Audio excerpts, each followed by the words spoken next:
لله الحمد امریکایانو په زور د افغانستان څخه وایستله په ضرب کې د یوې اوتې باندې دوی ولاړل افغانستان یې پرېښولی دوی موږ ته افغانستان د خدای په پاره نه دی پرېښی دوی په افغانستان کې ماته وخوړله او د شکست په حالت کې دوی ولاړ وروتله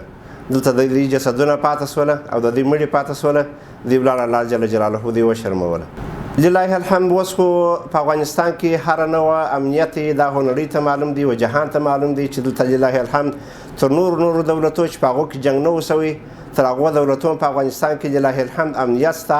نه څوک غلا کوي نه څوک اختطاف کوي نه څوک مړی کوي هر چیرې چې چا غلا کړې وي هغه سړی ګیر سوی وي دلته مشکلات ختم سوي دي لله الحمد د پخوا په پرتله باندې ګز سره 0 درجې ته رارسېدلی دي بیا امنیتي لله الحمد ډېر امن دی خلک خوشحاله دي د شپې او د ورځې یو ښار بل ښار ته ربط آمد کوي او خلک ځي د یوه ځای ښار څخه بل ښار ته ځي هېڅ مشکلات الحمدلله خلکو ته په لارو باندې و په بانډو و په کلیو په ښارو کې نه پیښېږي مخکې خو یو سړی د خپل کور څخه به راووتلی تر مسجده پورې نه سو تللی